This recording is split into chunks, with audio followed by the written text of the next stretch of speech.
The Adventure of the Three Garridebs. It may have been a comedy, or it may have been a tragedy. It cost one man his reason, it cost me a bloodletting, and it cost yet another man the penalties of the law. Yet there was certainly an element of comedy. Well, you shall judge for yourselves. I remember the date very well, for it was in the same month that Holmes refused a knighthood for services which may perhaps some day be described. I only refer to the matter in passing, for in my position of partner and confidant I am obliged to be particularly careful to avoid any indiscretion. I repeat, however, that this enables me to fix the date, which was the latter end of June, 1902, shortly after the conclusion of the South African War. Holmes had spent several days in bed, as was his habit from time to time, but he emerged that morning with a long foolscap document in his hand and a twinkle of amusement in his austere gray eyes. "There is a chance for you to make some money, friend Watson," said he. "Have you ever heard the name of Garrideb?" I admitted that I had not. "Well, if you can lay your hand upon a Garrideb, there's money in it." "Why?" "Ah, that's a long story. Rather a whimsical one, too. I don't think in all our explorations of human complexities we have ever come upon anything more singular. The fellow will be here presently for cross-examination, so I won't open the matter up till he comes. But, meanwhile, that's the name we want." The telephone directory lay on the table beside me, and I turned over the pages in a rather hopeless quest. But to my amazement there was this strange name in its due place. I gave a cry of triumph. "Here you are, Holmes. Here it is." Holmes took the book from my hand. "Garrideb, N." he read, 136 Little Ryder Street, W. "Sorry to disappoint you, my dear Watson, but this is the man himself. That is the address upon his letter. We want another to match him." Mrs. Hudson had come in with a card upon a tray. I took it up and glanced at it. "Why, here it is!" I cried in amazement. "This is a different initial. John Garrideb, Counselor at Law, Morville, Kansas, USA." Holmes smiled as he looked at the card. "I am afraid you must make yet another effort, Watson," said he. "This gentleman is also in the plot already, though I certainly did not expect to see him this morning. However, he is in a position to tell us a good deal which I want to know." A moment later he was in the room.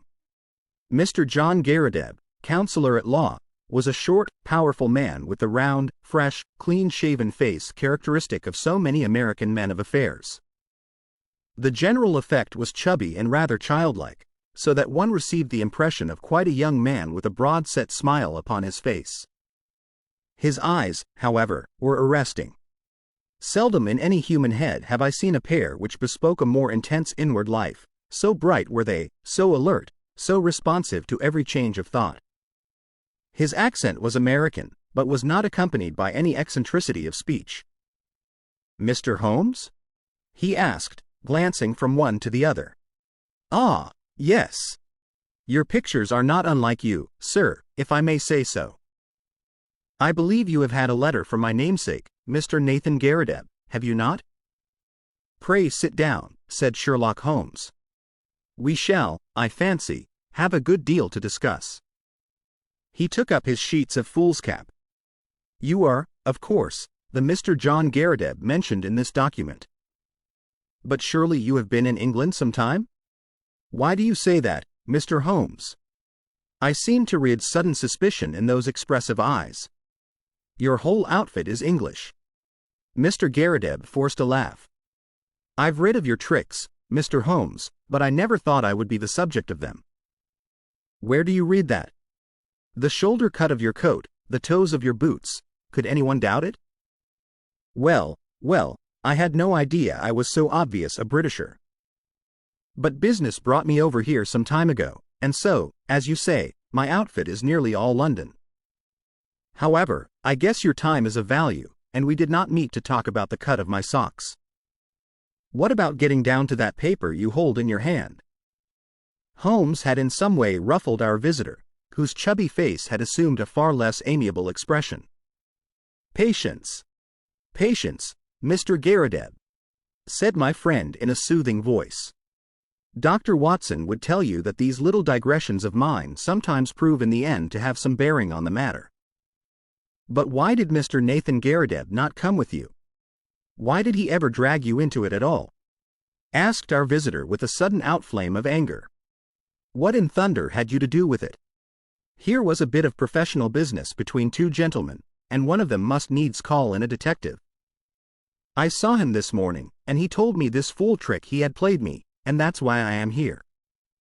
But I feel bad about it, all the same. There was no reflection upon you, Mr. Garrideb. It was simply zeal upon his part to gain your end, an end which is, I understand, equally vital for both of you. He knew that I had means of getting information, and, therefore, it was very natural that he should apply to me. Our visitor's angry face gradually cleared. Well, that puts it different, said he. When I went to see him this morning and he told me he had sent to a detective, I just asked for your address and came right away. I don't want police butting into a private matter. But if you are content just to help us find the man, there can be no harm in that. Well, that is just how it stands, said Holmes. And now, sir, since you are here, we had best have a clear account from your own lips.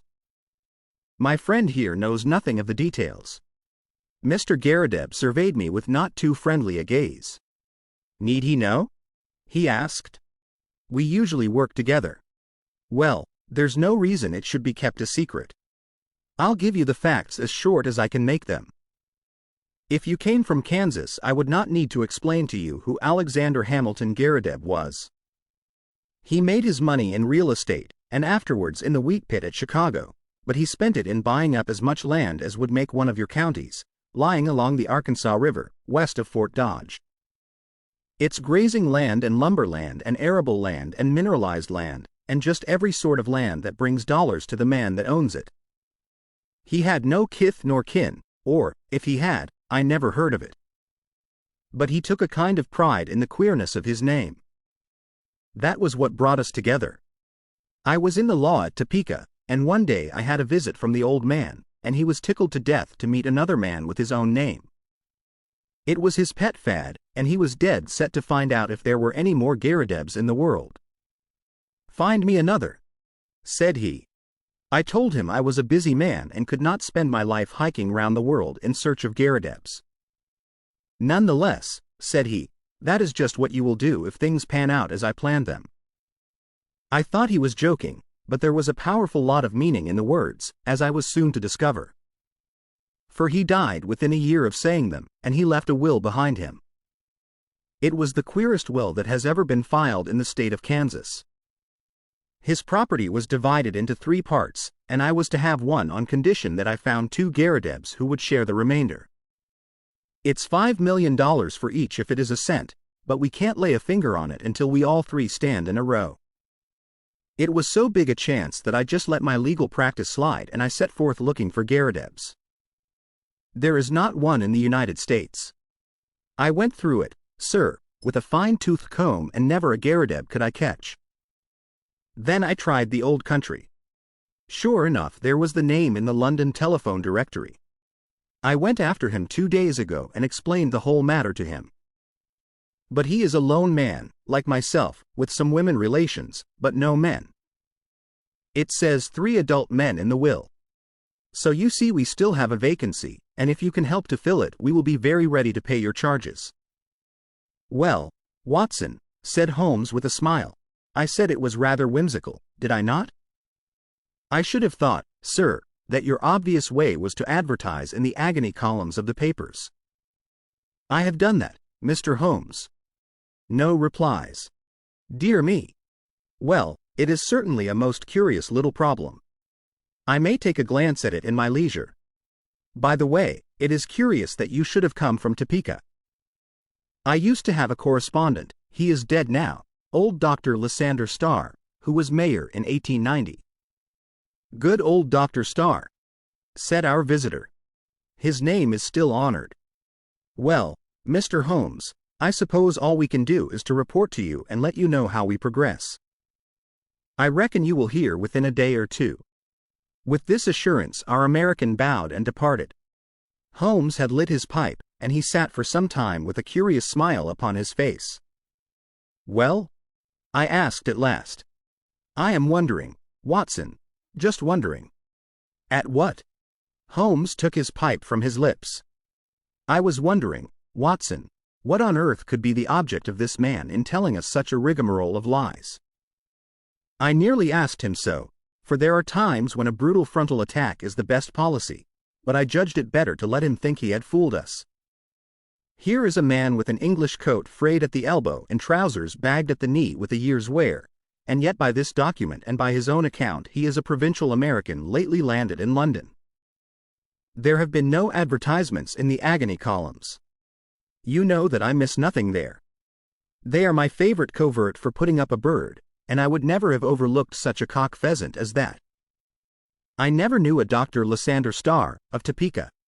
Touch him where you would, he was false. I think the fellow is really an American, but he has worn his accent smooth with years of London. What is his game, then, and what motive lies behind this preposterous search for Garridebs? It's worth our attention, for, granting that the man is a rascal, he is certainly a complex and ingenious one. We must now find out if our other correspondent is a fraud also. Just ring him up, Watson. I did so, and heard a thin, quavering voice at the other end of the line. Yes, I am Mr. Nathan Garrideb. Is Mr. Holmes there? I should very much like to have a word with Mr. Holmes. My friend took the instrument and I heard the usual syncopated dialogue. Yes, he has been here. I understand that you don't know him. How long? Only 2 days. Yes, of course, it is a most captivating prospect. Will you be at home this evening? I suppose your namesake will not be there? Very good. We will come then, for I would rather have a chat without him. Dr. Watson will come with me. I understand from your note that you did not go out often. Well, we shall be round about 6. You need not mention it to the American lawyer. Very good. Goodbye. It was twilight of a lovely spring evening, and even Little Ryder Street, one of the smaller offshoots from the Edgware Road, within a stone cast of old Tyburn tree of evil memory, looked golden and wonderful in the slanting rays of the setting sun. The particular house to which we were directed was a large, old-fashioned, early Georgian edifice, with a flat brick face broken only by 2 deep bay windows on the ground floor. It was on this ground floor that our client lived, and, indeed, the low windows proved to be the front of the huge room in which he spent his waking hours. Holmes pointed as we passed to the small brass plate which bore the curious name. Up some years, Watson, he remarked, indicating its discolored surface. It's his real name, anyhow, and that is something to note. The house had a common stair, and there were a number of names painted in the hall, some indicating offices and some private chambers. It was not a collection of residential flats, but rather the abode of bohemian bachelors. Our client opened the door for us himself and apologized by saying that the woman in charge left at 4 o'clock. Mr. Nathan Garrideb proved to be a very tall, loose-jointed, round-backed person, gaunt and bald, some 60-odd years of age. He had a cadaverous face, with the dull dead skin of a man to whom exercise was unknown. Large round spectacles and a small projecting goat's beard combined with his stooping attitude to give him an expression of peering curiosity. The general effect, however, was amiable, though eccentric. The room was as curious as its occupant. It looked like a small museum. It was both broad and deep, with cupboards and cabinets all round, crowded with specimens, geological and anatomical. Cases of butterflies and moths flanked each side of the entrance. A large table in the center was littered with all sorts of debris, while the tall brass tube of a powerful microscope bristled up among them. As I glanced round, I was surprised at the universality of the man's interests. Here was a case of ancient coins. There was a cabinet of flint instruments. Behind his central table was a large cupboard of fossil bones. Above was a line of plaster skulls with such names as Neanderthal, Heidelberg, Cro-Magnon, printed beneath them. It was clear that he was a student of many subjects. As he stood in front of us now, He held a piece of chamois leather in his right hand with which he was polishing a coin. Syracusan, of the best period, he explained, holding it up. They degenerated greatly towards the end. At their best I hold them supreme, though some prefer the Alexandrian school. You will find a chair here, Mr. Holmes. Pray allow me to clear these bones. And you, sir, yes, Dr. Watson, if you would have the goodness to put the Japanese vase to one side. You see round me my little interests in life. My doctor lectures me about never going out, but why should I go out when I have so much to hold me here? I can assure you that the adequate cataloguing of one of those cabinets would take me 3 good months. Holmes looked round him with curiosity. But do you tell me that you never go out?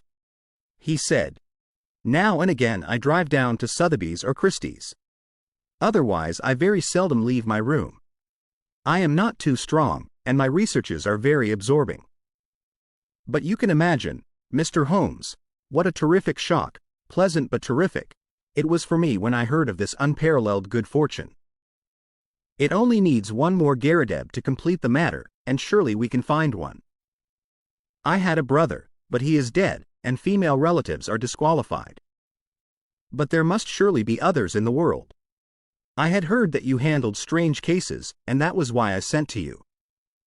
Of course, this American gentleman is quite right, and I should have taken his advice first, but I acted for the best. I think you acted very wisely indeed, said Holmes. But are you really anxious to acquire an estate in America? Certainly not, sir. Nothing would induce me to leave my collection. But this gentleman has assured me that he will buy me out as soon as we have established our claim. $5 million was the sum named. There are a dozen specimens in the market at the present moment which fill gaps in my collection, and which I am unable to purchase for want of a few £100. Just think what I could do with $5 million. Why, I have the nucleus of a national collection. I shall be the Hans Sloane of my age. His eyes gleamed behind his great spectacles. It was very clear that no pains would be spared by Mr. Nathan Garrideb in finding a namesake. I merely called to make your acquaintance, and there is no reason why I should interrupt your studies, said Holmes. I prefer to establish personal touch with those with whom I do business. There are few questions I need ask, for I have your very clear narrative in my pocket, and I filled up the blanks when this American gentleman called. I understand that up to this week you were unaware of his existence. That is so. He called last Tuesday. Did he tell you of our interview today? Yes, he came straight back to me. He had been very angry. Why should he be angry? He seemed to think it was some reflection on his honor. But he was quite cheerful again when he returned. Did he suggest any course of action? No, sir, he did not. Has he had, or asked for, any money from you? No, sir, never. You see no possible object he has in view? None, except what he states. Did you tell him of our telephone appointment? Yes, sir, I did.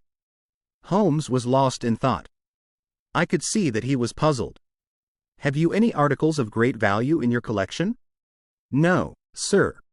I am not a rich man. It is a good collection, but not a very valuable one. You have no fear of burglars? Not the least. How long have you been in these rooms? Nearly 5 years. Holmes's cross-examination was interrupted by an imperative knocking at the door. No sooner had our client unlatched it than the American lawyer burst excitedly into the room. Here you are, he cried, waving a paper over his head. I thought I should be in time to get you. Mr. Nathan Garrideb, my congratulations. You are a rich man, sir. Our business is happily finished and all is well. As to you, Mr. Holmes, we can only say we are sorry if we have given you any useless trouble. He handed over the paper to our client, who stood staring at a marked advertisement. Holmes and I leaned forward and read it over his shoulder. This is how it ran.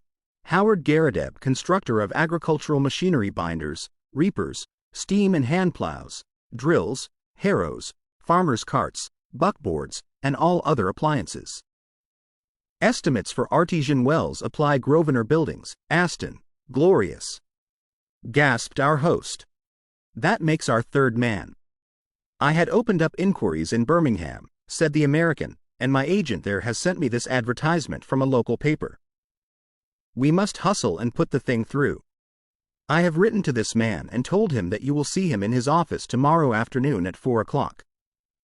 You want me to see him? What do you say, Mr. Holmes? Don't you think it would be wiser? Here am I, a wandering American with a wonderful tale. Why should he believe what I tell him? But you are a Britisher with solid references, and he is bound to take notice of what you say. I would go with you if you wished, but I have a very busy day tomorrow, and I could always follow you if you are in any trouble." "Well, I have not made such a journey for years." "It is nothing, Mr. Garrideb. I have figured out our connections. You leave at 12 and should be there soon after 2. Then you can be back the same night. All you have to do is to see this man, explain the matter, and get an affidavit of his existence. By the Lord," he added hotly, "considering I've come all the way from the center of America, it is surely little enough if you go 100 miles in order to put this matter through." "Quite so," said Holmes. "I think what this gentleman says is very true." Mr. Nathan Garrideb shrugged his shoulders with a disconsolate air. "Well, if you insist I shall go," said he. "It is certainly hard for me to refuse you anything, considering the glory of hope that you have brought into my life." "Then that is agreed," said Holmes, "and no doubt you will let me have a report as soon as you can." "I'll see to that," said the American. "Well," he added, looking at his watch, "I'll have to get on. I'll call tomorrow, Mr. Nathan, and see you off to Birmingham." "Coming my way, Mr. Holmes? Well, then, goodbye, and we may have good news for you tomorrow night." I noticed that my friend's face cleared when the American left the room, and the look of thoughtful perplexity had vanished. "I wish I could look over your collection, Mr. Garrideb," said he. "In my profession all sorts of odd knowledge comes useful, and this room of yours is a storehouse of it." Our client shone with pleasure and his eyes gleamed from behind his big glasses.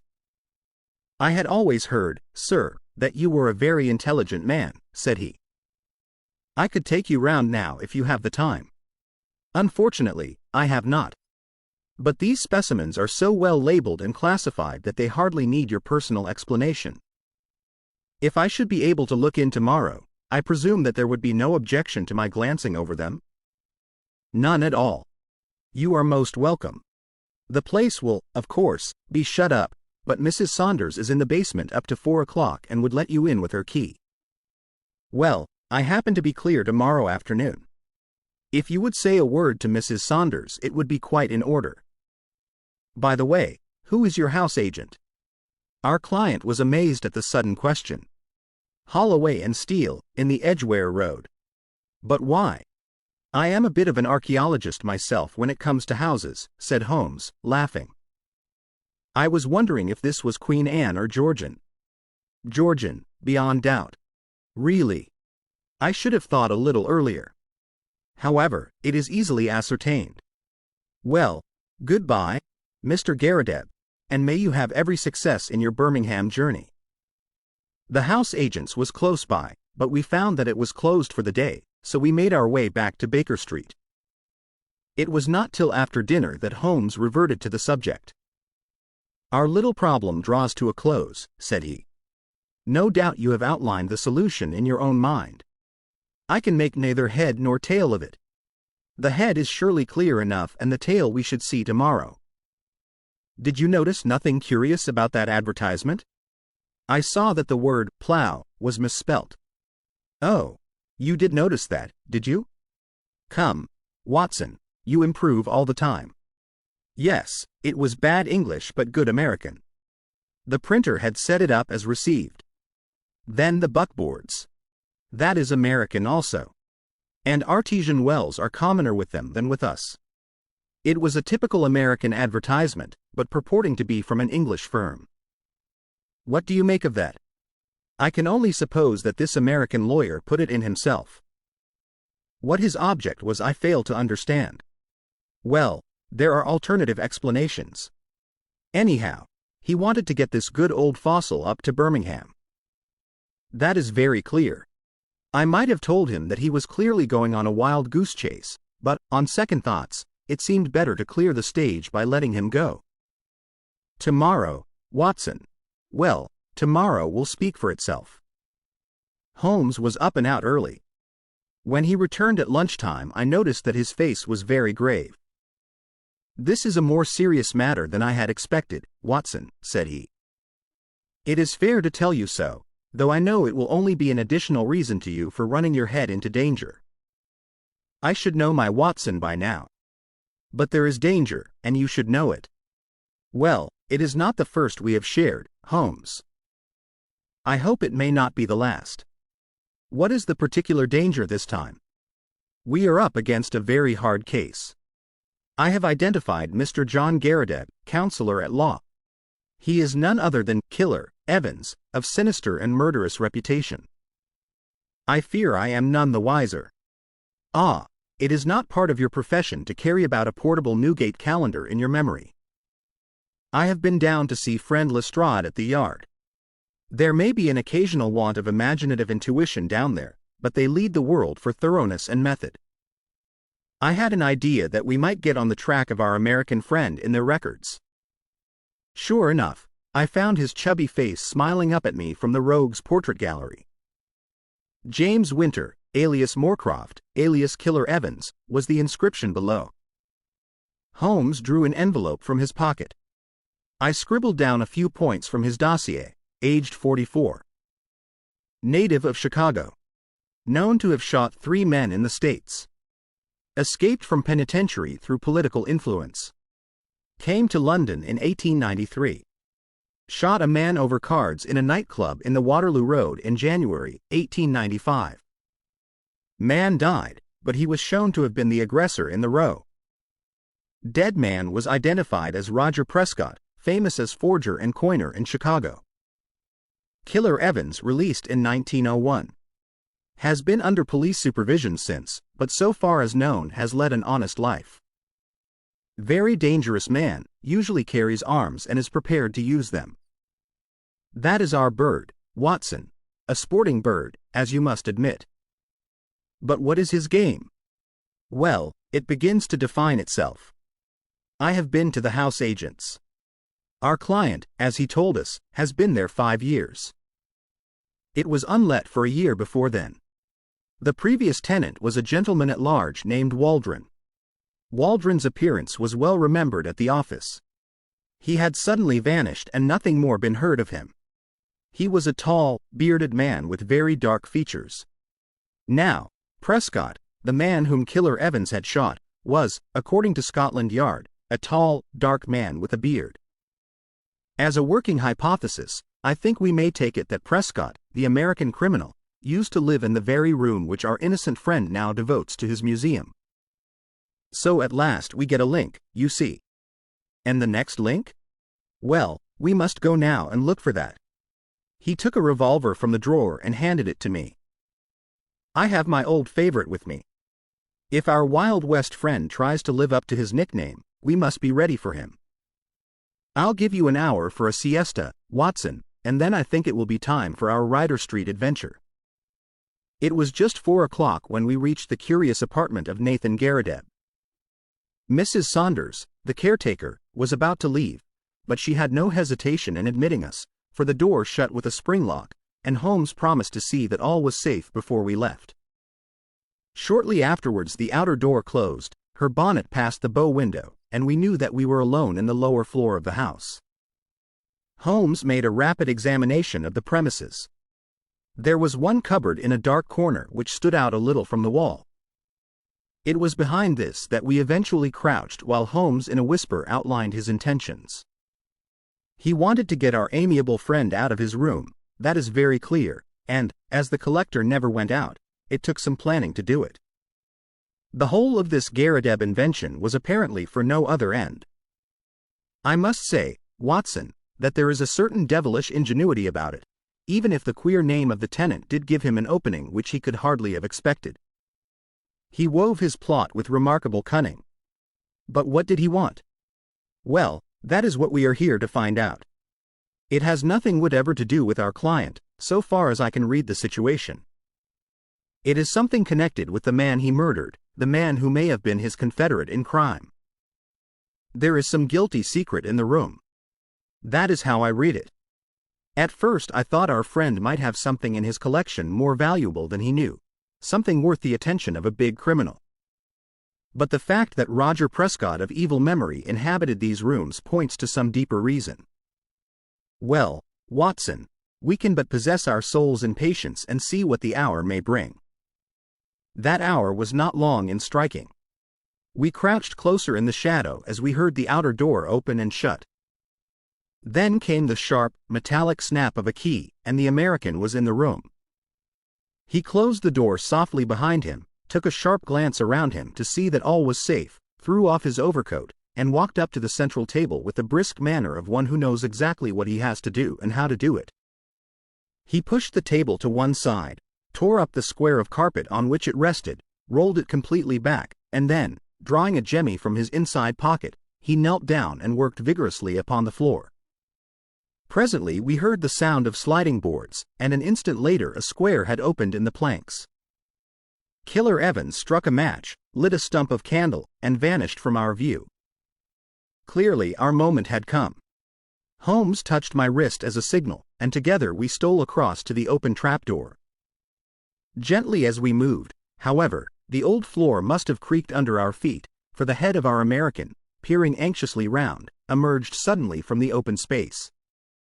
His face turned upon us with a glare of baffled rage, which gradually softened into a rather shamefaced grin as he realized that 2 pistols were pointed at his head.